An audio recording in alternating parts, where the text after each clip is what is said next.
Welcome to Regiment Airsoft. This week is our first field walkthrough. There we go. Field. Right. We don't even have a name for it yet. Right here we have Mike from Red Brook Airsoft. How we doing? And he took us around the field, and he's going to show us everything that's he has to offer. Absolutely. So what do you guys do here? We run a very small, mostly private airsoft game. We only do events here. We do events. Our biggest event we've had to date is about 120 people, which was a pretty wild weekend, very exhausting, but it was a good time. Average games are usually between 60 and 70 people. And we run military simulation with a very heavy dose of LARP. Oh, that's fantastic. Absolutely. Great. So you're going to take us around the field and show us what you guys do? Absolutely. We're going to start off in the towns. We'll take our walk through, and I'll show you the 2 towns we've got, and show you the power stations, and see what else you can figure out. All right, stay tuned. All right, see you guys. Okay. All right, my name is Mike Haggerty, and I'm going to show off our Explosive Enterprises tank for our field over here at Red Brook Airsoft. These guys took I can't remember what they're called, the Max Amphibiouses. They took the plastic frame, ripped it all off, welded a metal frame on here. Used to be wood, now it's a full metal tank. It's got a full set of swivels on the top, the turret, fully armored. It's got nice BB-proof glass. The guys redid the whole thing. They got it all set up for sound. They got it set up for lighting. On the front, they've got a nice big strobe light that runs pretty smoothly at nighttime. They got a nice little bullhorn going there. A gun port in the front. On the inside, it's got seating for 2 here. On the back, there's a turret for 1 more. It sits here for the upper turret. It's only got door on the one side and on the back. This is for the spare gas can, because we have needed that. This is their amazing logo they had done up, which is pretty cool. The back opens up. They had to custom port the exhaust on this thing, because otherwise it would get caught inside the cab. So they mounted a big ceiling fan inside here, a ventilation fan, which allows all the exhaust to be pushed right out the back of the truck so nobody dies from carbon monoxide. They've lined the inside with foam to make sure it's not deafening when it does get hit with BBs. And again, it's got a full pintle mount turret on the top. It spins pretty good for the most part. And you got your mount here for whatever you're putting up there. Nice little turret seat here so they don't have to spin around and cut themselves in the edges. They spent most of last winter putting this guy together, so we'd have something cool to play with this year.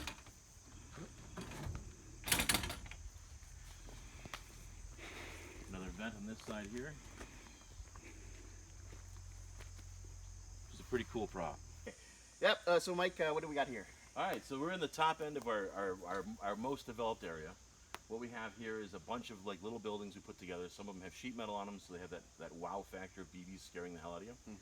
You got a lot of older wood buildings that we basically piratized and stole from a Penyan and brought up here and reset up and reassembled.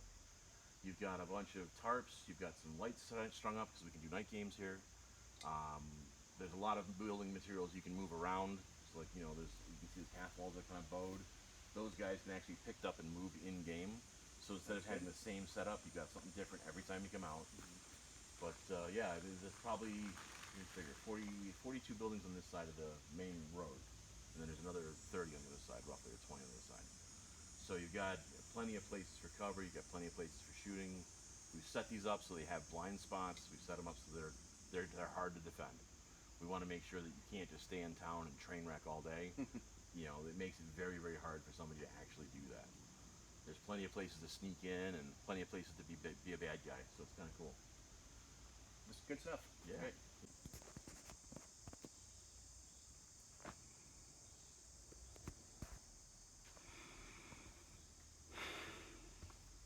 Working we can, and kind of keep building it up. It's pretty surreal. The amount of actual work that we've gotten done here is pretty nuts. I can't quite wrap my head around how much time we put into this place. But It just keeps growing. every year. We started out, this is all tarps, 3 years ago. Now we've got we have an abundance of lumber and places to hide and shoot from. So it's kind of cool. We found these cardboard pieces. They're plastic cardboard, and they're camouflage, which works really well out here. We strung them up, stacked them to trees. I forgot we had a metal building out there too. Forgot we put that stupid thing up. Don't get out that much. Usually on the other side. But we have windows in the building so people have a place to shoot. Okay, whenever you're ready. All right, so this is the power station in the far back corner of the property.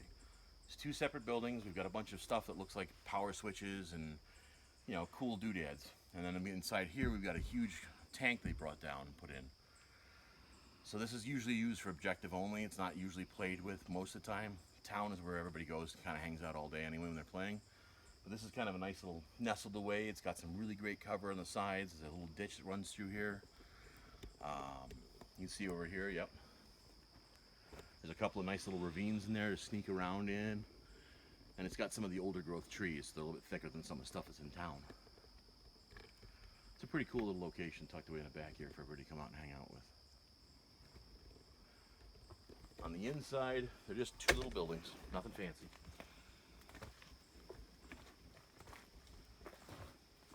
And our shelf fell down. But we do have cool props you got to collect. We'll bring back our big switch here, which apparently is not going to stay up. Little switch, and there's a big amplifier on the bottom. And it's a nice little lockdown place here. You can hide in here pretty good. Solid walls. On the other side, in front of you, to the left, you got a big, huge tank that we make these guys lug around the field from time to time because we think it's hysterical and we have sadistic issues. But it's fiberglass, so it's not horribly heavy. Still. Is that one of the ejectors? Get the barrel back? Yep. Well, we use this as a reclamation pump system. So when we have fuel depot, we'll set up all the 55-gallon drums, and they got to drag this to the 55-gallon drums and hold it for X amount of minutes. Gives them kind of fun objective. Nothing funnier than watching two dudes dragging it through the woods. All right, that's about it. This little section. We'll head back up. We'll cut through the tanga.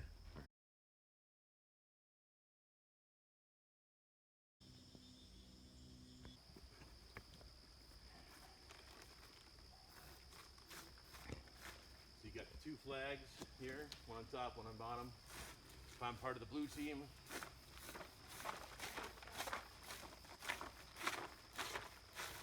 I can now respawn here. Which is exactly what we call it, the trash town. So, yeah, Zanzibar. Zanzibar. Batanga's the wooden one. Zanzibar's our tarp/metal one.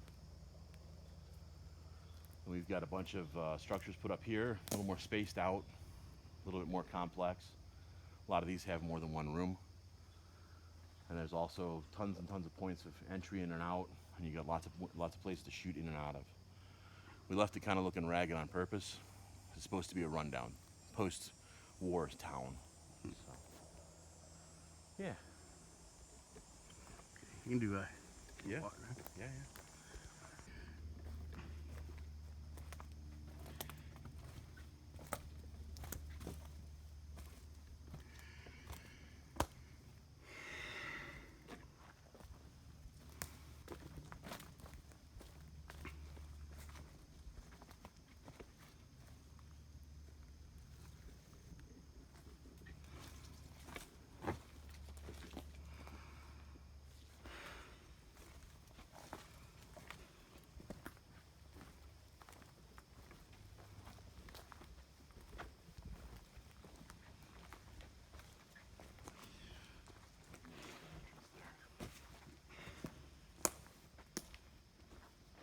So how long have you guys been running?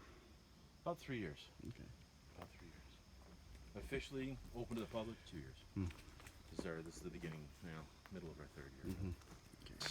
This is our middle building in between the two towns. We've set this up as a trading post for some games, as the bank for some games.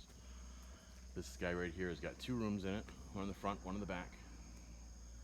And the idea was, as a neutral point in between the two towns, the trading post.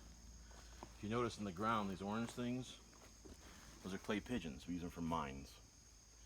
So when your tank rolls over them, you're done. Or if you step on them, they make a loud crack. Yeah. And then you know you got blown up. And they're biodegradable, so we can leave them on the ground, not stress out too much. So this is the Rochambeau Bank. Again, our land is Rochambeau Dia. So shockingly enough, our bank is called Rochambeau. And we have little. Do the Rothschilds own it, or? Probably. Probably, yeah. They own everything. Yeah. So there's 2 rooms to this we set up. There's a little counter space here for the banker to stand and do his thing. We've done ops where we have to collect poppies for money. So we have seeded the field with plastic poppies. They're pretty much everywhere. And they collect them, they bring them to the bank. The bank will give you money for it, and you can go about and buy more ammo or go buy lunch or do what you're supposed to do and feed your faction. You feed the faction, basically you give the money to the bank to hold for your faction. At the end of the day, your faction wins who has the most money. And then we have a team of guys that basically will come out and they'll do crazy things like we had a girl dress up as a cat, and you had to go retrieve the bar cat.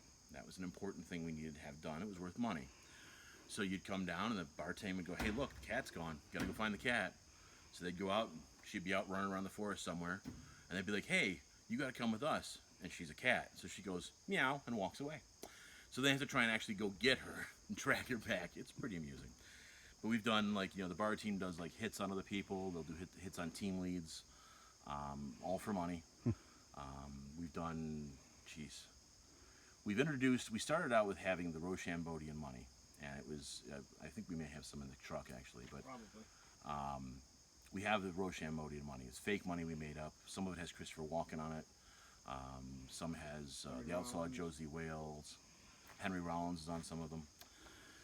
And so we had this fake money. And then people got creative and they decided, well, geez, I'm just going to reprint my own money. So I let it go. This is strictly for the Bitter Harvest game. And then people brought in blood diamonds. And then it was people found like gemstones at like, dollar stores or whatever, and they brought those in. It's all at the discretion of the banker. 2 years ago, one of my guys decided that he wanted to win really badly. And he was working for the corporate team, which was funded by the government. Well, he made his own war bonds to the tune of $1 million a piece. So usually our economy has about $1.5 million in it. And he brought $17 million of his own printed money. He won the game. Because we allow it. I encourage people to try and break the game because the game is designed to be actually broken. So when it's actually set up and it's running, we're hoping that you can figure out some way of breaking it. People have brought their own plants in. It's kind of cool. But we also do an ammo restriction. So when you start out, you get 100 rounds. That's it. So if you want more ammo, because you're shooting a lot, you have to go and earn it. You have to go pick poppies, turn it in, get the money, and away you go. So we have an ammo vendor that usually sets up in town up there. The bank was here. It was pretty cool. It's a really, really cool concept. Something different, not, force on force, just shooting. It's a thinking game. You have to try and figure out how to beat the game. It's kind of neat. In any case, there's a back room to this guy here with a back door, which I think you guys covered up. Yeah, we did. So there was a back door back here, but they decided to block that off, and they kept the safe back here. We had a big, huge metal trunk that sits right here. And then they also had a bomb in the trunk, so if you opened the safe, you blew up. It was kind of cool. So this is our little bank. We've been getting into doing LARP stuff too. That's the newest thing we're working on now, is we're trying to do a post-apocalyptic LARP, because we already have a beautiful town set up for it. So we've been combing through all the different outfits that do stuff. Like Nucleana does one down in Atlanta, Georgia, and it's got its own monetary system and trade system and factions, and it's pretty cool. But I don't want to just take somebody else's idea. I want to build my own. And I did a little bit of LARP with the Dragon Here guys years ago, and so now I got a group of guys here that play airsoft that were also into LARP. So we started banging on this idea, and we really want to pick it off the ground and kind of run with it. We've got a killer town. We've got a second killer town. Like, this would be LARP heaven to me. We'll see. It's in the works. And maybe next year we actually have a good rule system in place, and we can actually start hosting stuff properly. But yeah, in any case, this is the downside of the backside of Batanga, coming up the trail. It's one of the main roads that goes through. There's buildings on both sides. We're working on flushing out this side next. Now that we've got this side kind of built up pretty good, so we want to try and build up the left-hand side a little bit here. We got one building here, but it's not quite enough. It needs about 2 or 3 more.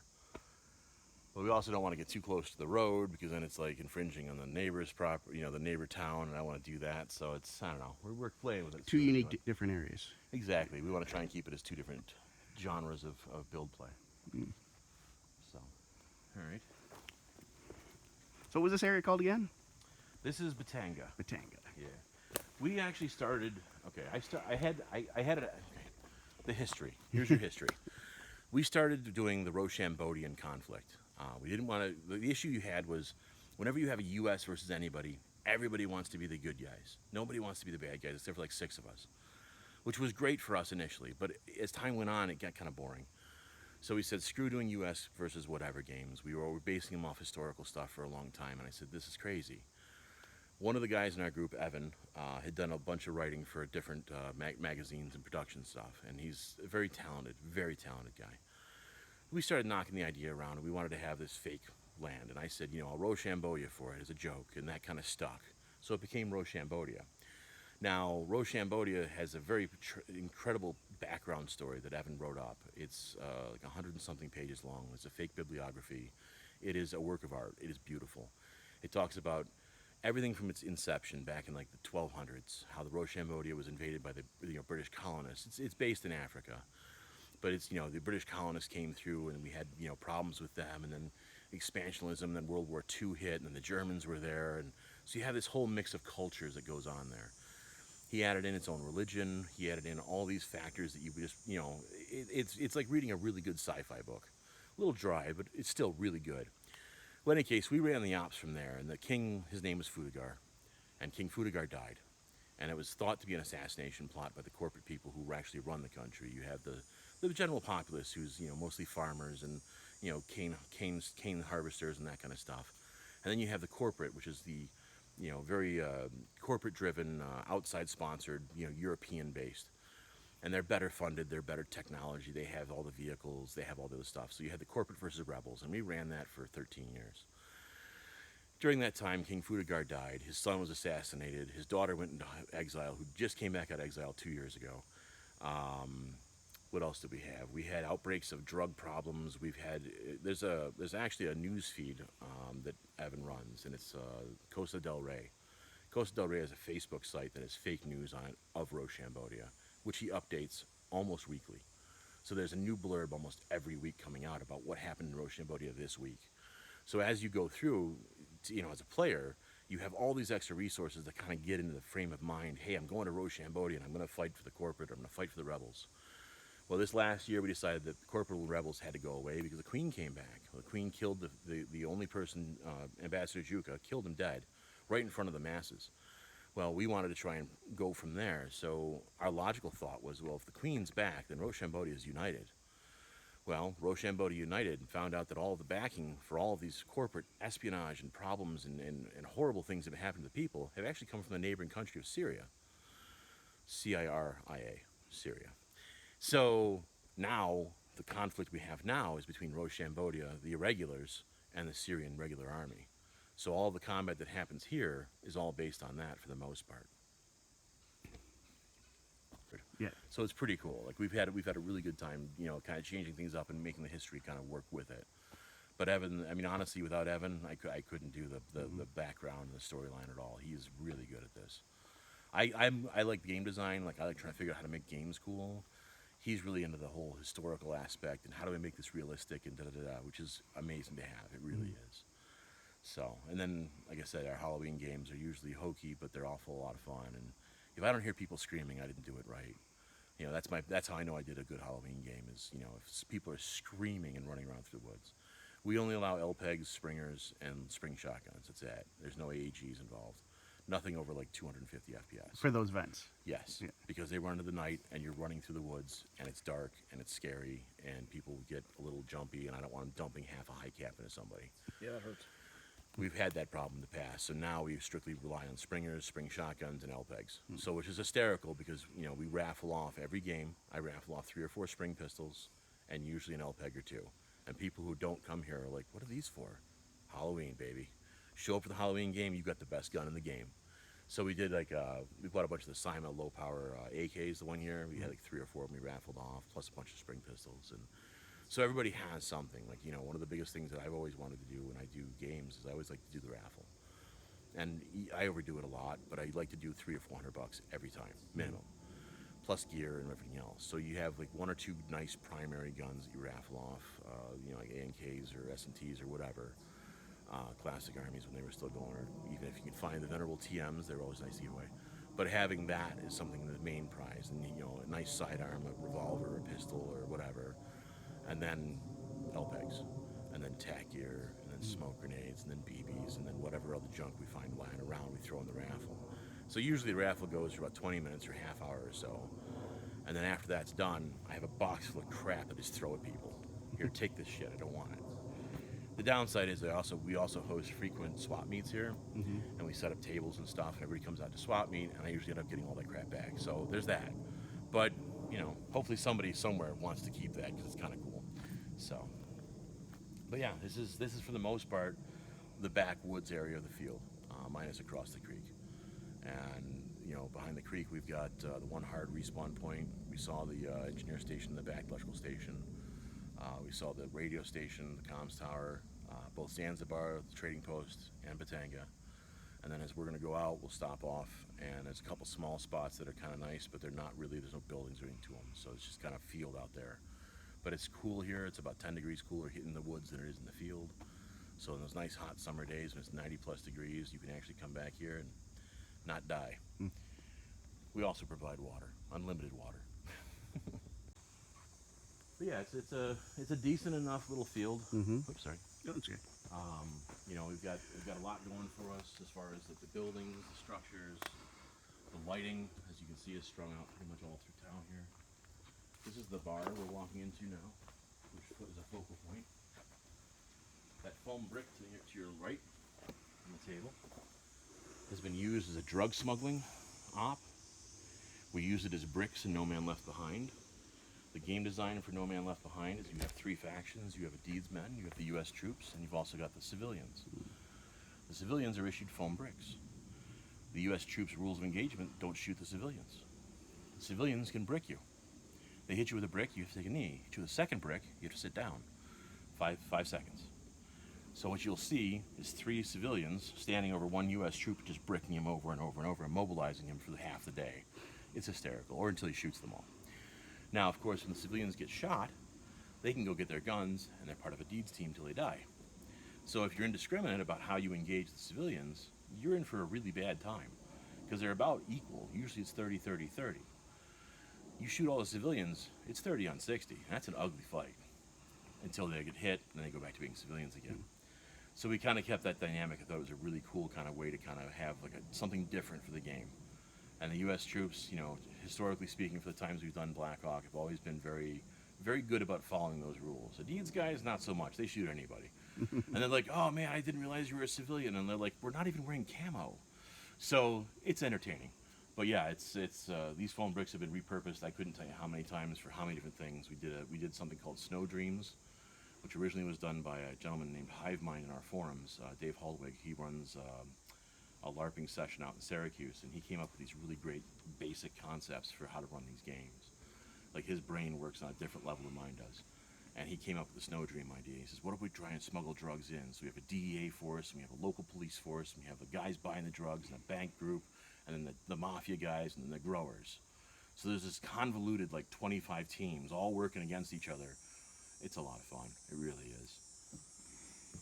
We did the Mafias. All the Mafia guys showed up in suits. Like 12, 13 dudes all wearing suits running around shooting each other with pistols. Yeah. My TM SOCOM got to work out that day. Oh, it's quiet. But yeah, it's a pretty cool field. It really is, and we've got a lot going for us right now. So we're hoping we allow HPA. We use joules as far as our chronograph goes. So anything we do as far as like when you chronograph, we do the same thing at most major events do, like Lion Claws, Milsim West. It's 1.55 joules with 0.3 BB. It helps to prevent the joule creep issue. And then we have spot chrono in the field if there's a problem. You know, say, hey, I think that guy's shooting hot. Run out and chrono real quick just to make sure. I've never had a problem with anybody actually running hot, except for once. But that was before we actually chronoed the guy. He was actually out here playing. He was running like 2.3 joules. And we're like, dude, are you trying to knock teeth out? Like, what is your goal here? And he said, oh man, I had no idea. He says, I haven't touched this rig in 6 months. My kids have been playing with it.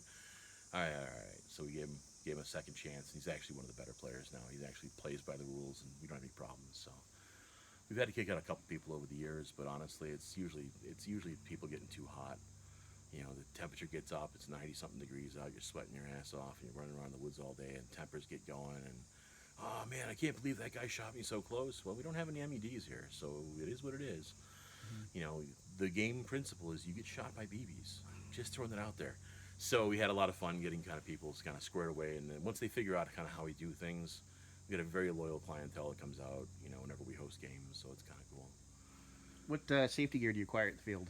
Minimum safety gear. You have to have the ANSI rated glasses. They have to be full ocular seal. You can't wear safety goggles. You can't wear anything that doesn't have full ocular seal around your eyes. If you're under 18, you gotta have a mesh mask or a chamal or something over your face. Mostly because we're worried about teeth being shot out, etc., etc. What else? That's about it. We're pretty light no on mesh. safety gear. Yeah, no mesh goggles of any kind. Mostly because the bio BBs, they tend to shatter. We had a huge issue with the bio veils when they first came out. They made those silica ones. Yeah. Man, those shot nice. I mean, they shot phenomenal. But if they hit concrete, they shrapneled into shards. Yeah. And seeing that firsthand while I was wearing mesh goggles was a wake-up call for me. This is probably, I don't know, what, 6 Yeah, years I was 7 never a years fan of ago. the mesh goggles. Yeah. Also, I'd have people show up at the field and they'd have like dollar store safety goggles. Yeah, no. And it's like, it's your eyesight, buddy. Yeah, You you're know, gonna be spend- blind. What are you doing? Yeah, spend the extra bucks. Get something. No, to you want to protect make your sure, face. our Yeah. biggest concern is that when you come out to play here, you have a good time and you go home in the same amount of pieces that you were when you showed up. I don't want anybody to trip and fall. I don't want anybody to smash their guns. We don't want anybody losing their eyesight, losing a tooth. It's just an awful experience. Nobody wants that. So our minimum is we chronograph everybody. We don't chronograph sidearms for the most part because most sidearms are pretty legit, except for the no CO2 revolvers. We usually chrono because those tend to shoot a little on the hot side. Although I think we've only got 1 or 2 guys that still even use those anymore. But as far as set up for as safety and whatnot, we usually have 2 or 3 dudes on the field at all times who are wandering around. They have chronos on them. They're double checking to make sure everybody's good. Just kind of making sure that there's no problems. But I've got 26 staff guys who actually play most of the time, and my staff guys will just, hey dude, what are you doing? Come on over here, you can't do that. And problems are minimal, very, very minimal. Guys that really honestly, they only play because they want to come out and do like the role-playing aspects, they want to get into character. Josh has been my banker for, Jesus, every single game we've ever done, ever, for the most part. Almost since the first bitter harvest. Yeah. The first one I didn't do it, but no, I did one of them. We had 2 at the time. But we have, like I said, No. it's all about the role playing. So we try and get guys where they want to come in character. Evan comes and talks in various accents. Some days he's Australian, some days he's British, sometimes he's South African. He's got them all down pretty pat. So he comes out and he'll be our translator, or he'll be the mission guide. Look, guys, I know you're trying to figure out where you're supposed to go. Listen, this is Evan. Evan's going to help you out. He's been in country for 26 years. He's been doing 17 tours, da-da-da-da. So Evan comes over, he's like, good day, mates. And he goes through his whole thing about, listen, we got to go here, right? And he goes through the whole, he's got the little maps out, gets the guys all kind of fired up to go out and do their objectives, and then sends them off, and off they go to try and complete their objectives. So we have a plethora of props. We have, military cases, we got wooden cases, we got laptops, I got a cross in a case. It's like a holy relic. We use that for Halloween games. Like there's so many different things that we've kind of put together. And, so we have all these cool props. We can have these guys go hunt down and try and find out, where to go and what to do. So it's pretty cool. It really is.